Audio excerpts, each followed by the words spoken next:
In March 2013, media outlets throughout the Central African Republic were direct targets of censorship and intimidation during the coup against Francois Bozize.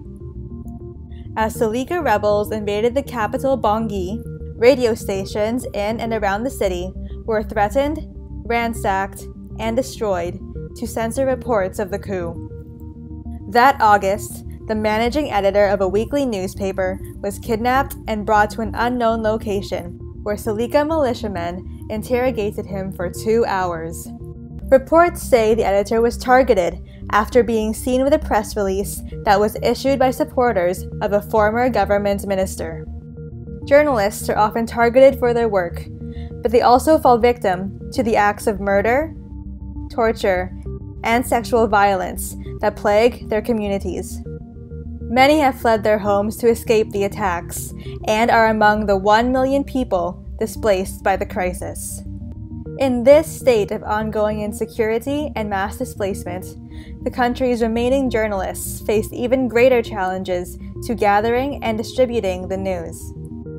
In December 2013, media production came to a halt as a result of 2 days of violent clashes between Seleka and anti-Balaka militia.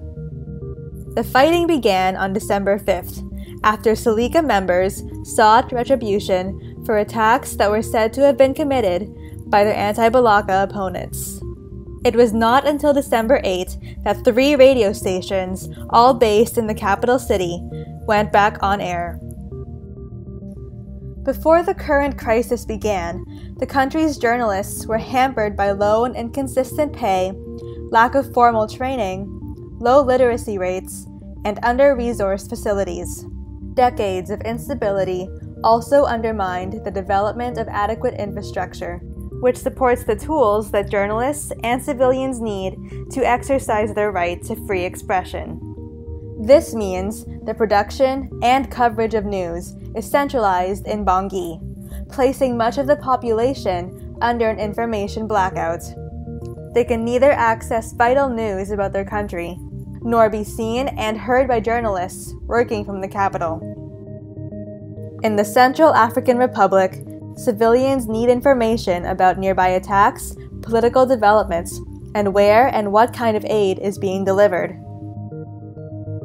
But they also need their voices to be heard, and if journalists are not able to report from areas outside the capital city, the stories of the country's most vulnerable civilians cannot reach the eyes and ears of the international community.